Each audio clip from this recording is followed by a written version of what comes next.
sebelum mulai pembelajaran, alangkah baiknya kita berdoa terlebih dahulu ya. Sikap berdoa, tangannya diangkat, kepalanya ditundukkan. Doa sebelum belajar. Bismillahirrahmanirrahim. Rabbi zidni ilman warzuqni fahman. Ya Allah, tambahkanlah ilmu kepadaku dan berikanlah aku kepahaman. Amin. Alhamdulillah, terima kasih teman-teman yang sudah berdoa dengan khusyuk dan mengangkat kedua tangannya. Nah, hari ini kita akan belajar tema 7, kebersamaan, dan subtema 3, kebersamaan di tempat bermain, dan subtema 4, kebersamaan di tempat wisata. Jadi, hari ini kita belajarnya dua tema ya teman-teman, tema 3 dan subtema 4. Nah, kebersamaan di tempat wisata, seluruh daerah di Indonesia memiliki tempat wisata. Contohnya, kegiatan di tempat wisata yang menyenangkan untuk dilakukan. Yang pertama, ada berenang dan bermain pasir di pantai. Yang kedua, bersantai sambil menikmati suasana. Yang ketiga, mencoba jajanan khas dan makanan lokal yang terkenal. Yang keempat, mengunjungi pusat kebudayaan, tempat pembuatan kerajinan. Dan yang kelima, mengunjungi tempat bersejarah.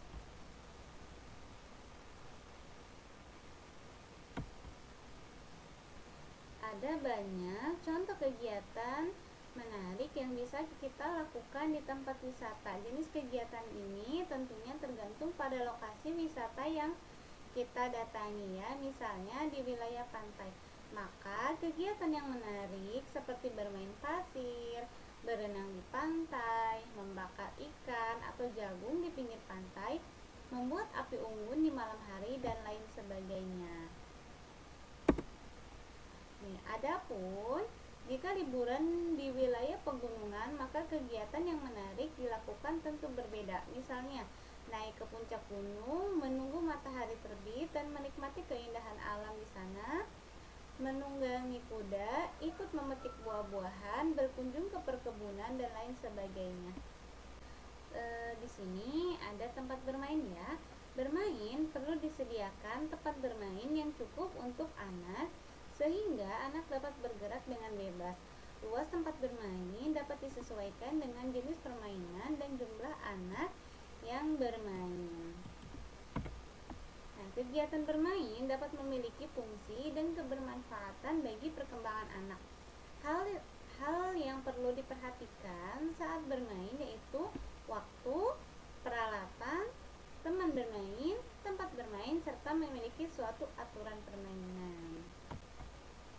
Lalu hari ini kita akan belajar bahasa Indonesia, kata tanya dan kata sapaan. Jadi kita belajar dua ya hari ini, kata tanya dan kata sapaan. Tanya terlebih dahulu ya. Yang pertama ada siapa. Nah, kata tanya siapa ini yang berfungsi untuk menanyakan pelaku yang ada di dalam suatu peristiwa atau kejadian ya. Jadi fungsinya untuk menanyakan siapa ini untuk pelaku yang ada di dalam suatu peristiwa atau kejadian. Lalu yang kedua ada di mana. Kata di mana ini, kata tanya di mana ini berfungsi untuk menanyakan tempat terjadinya sebuah peristiwa. Jadi intinya di mana ini berfungsi untuk menanyakan tempat. Lalu yang selanjutnya kapan. Nah, kata kapan ini, kata tanya kapan ini yang berfungsi untuk menanyakan waktu terjadinya peristiwa. Jadi fungsinya kata tanya kapan ini untuk menanyakan waktu. Lalu bagaimana. Kata tanya bagaimana ini berfungsi sebagai kata yang menanyakan cara atau proses sebuah peristiwa berlangsung. Artinya kata bagaimana ini berfungsi untuk menanyakan cara atau proses sebuah peristiwa berlangsung. Lalu yang selanjutnya kata sapaan.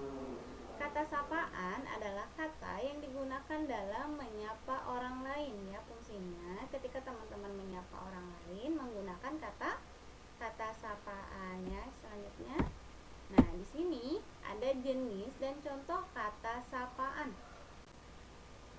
Nah, teman-teman, di sini ada jenis dan contoh kata sapaan. Yang pertama, kata sapaan menunjukkan hubungan kerabat dekat. Contohnya ada siapa saja? Hubungan kerabat dekat ada kakek, ada nenek, ada bapak atau ayah atau dan ibu atau bunda ya. Itu adalah kata sapaan untuk menunjukkan hubungan kerabat. Lalu yang kedua, kata sapaan yang berbentuk kata ganti. Kira-kira apa ya? Kata sapaan yang berbentuk kata ganti. Contohnya, ada kamu, ada engkau, saudara, Anda, dan itu adalah kata sapaan yang berbentuk kata ganti. Lalu yang ketiga, kata sapaan yang menunjukkan rasa hormat ya. Contohnya, yang terhormat ya, itu adalah kata sapaan yang menunjukkan rasa hormat. Lalu yang keempat, kata sapaan yang diikuti nama. Contohnya, kira-kira apa ya? Kata sapaan yang menunjukkan kata sapaan yang diikuti nama. Contohnya, saudara Hasan, Bapak Susanto, Ibu Amir. Nah, itu adalah kata sapaan yang diikuti nama.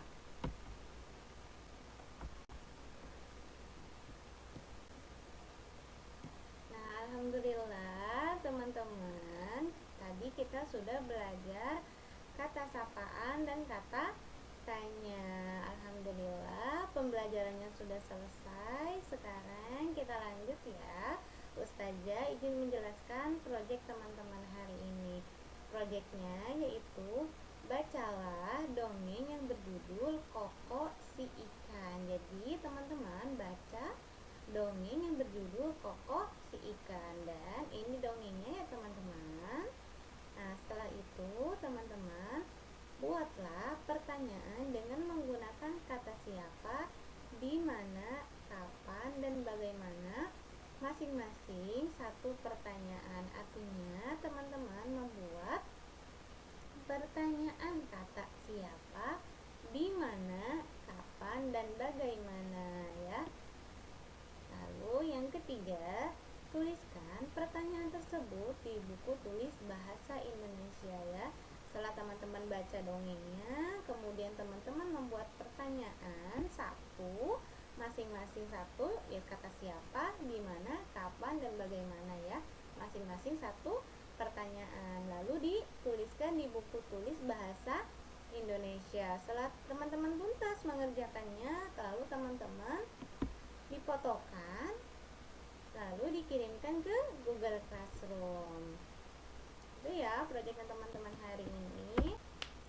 Alhamdulillah pembelajarannya sudah selesai. Kita ucapkan hamdalah bersama-sama. Alhamdulillahirabbil alamin. Segala puji bagi Allah Tuhan semesta alam. Amin.